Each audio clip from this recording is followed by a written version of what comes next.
Today is 3rd days of the new year. Happy New Year to all listening in. We have about 25 minutes before the market closes.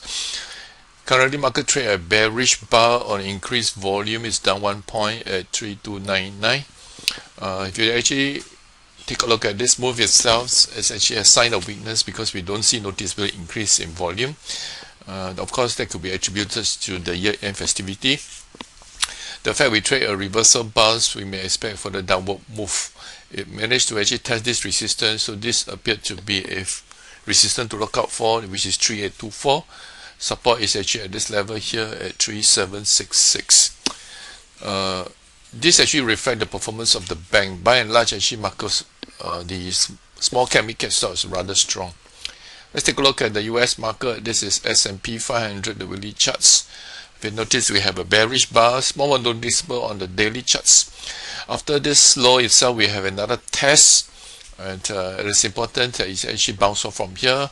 Otherwise, we may see further downward move, currently trading below 1326 SMA. The futures market at this point in time is actually positive. We see similar price actions in the Nasdaq.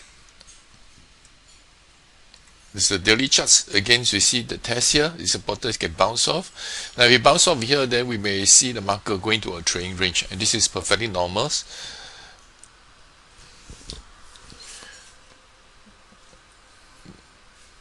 This is 10-year Treasury yield. Notice actually it has been very strong. It met the resistance at these levels before a pullback. Again, we'd like to see whether it can actually take out this, but generally a strong yield is negative for the equity markets. If we see further weakness, generally we will see the markets strengthen. This is the Brent crude. If you notice, actually Brent crude has been stuck in a trading range and making lower high. In fact, a few days ago, it managed to actually take out this downward trend line, and there was actually a break above $75. 77 is the next resistance levels. Now we have the resistance level here, which is more significant at about 81.5. So this is the levels to watch immediately. We also see strong move among the oil related stocks, so we discuss it later. Let's turn attention to our local markets. First, the banks mentioned that actually we see weakness among the bank stocks. This is DBS. This is a rather weak bounce, and now we have an engulfing, bearish engulfing bar, which is actually negative. We may see retracement. You can see the conversion of 1326. It shows sign of losing momentum. So if you break below the 26, we may see further downward move. You see that across the three banks, OCBC. Again, pretty obvious, a weak bounce. Again, breaking the support will be negative. In fact, at this point in time, it is actually hovering just above this support level. UOB,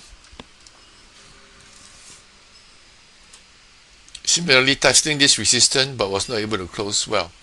So on a short-term basis, the banks are actually off. SGX still stuck within a trading range. This is obvious with the crossing of the moving average. So again, patience is required to wait for it to finish consolidation. Type average we discussed in the previous few videos.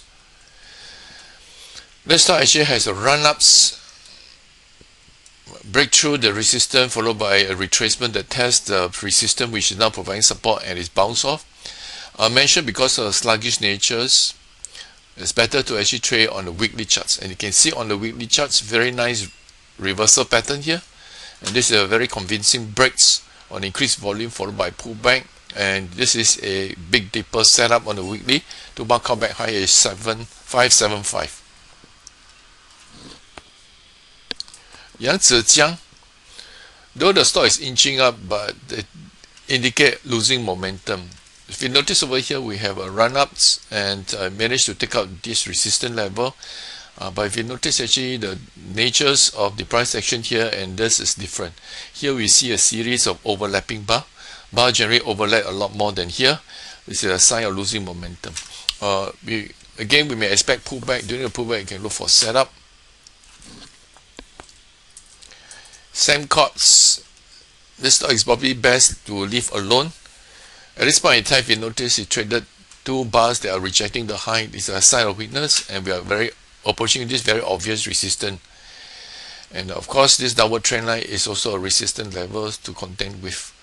The fact that we don't have a very nice placement of the 1326, it shows its lack trend characteristics.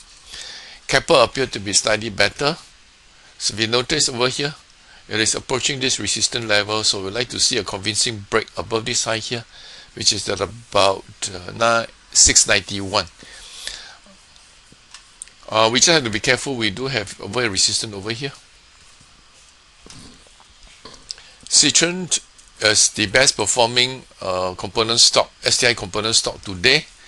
So notice over here, after the run-ups, it has a very nice consolidations, and today we have a range bar take out the side.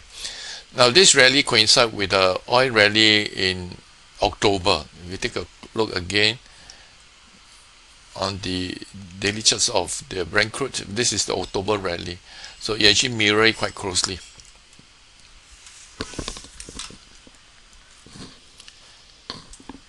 Bubitama has actually weakened quite significant after this breakouts, and here is a weak bounce. Notice the volume is actually quite low. It may well break this low here. This is something to look out for. This is at 845. Now if the market turns weak, then this may provide an opportunity to actually short the stock with a target at this level here, which is the previous resistance level. It's about 78 cents. But it may well just trade in a consolidate and trade sideways. So this is a level to watch.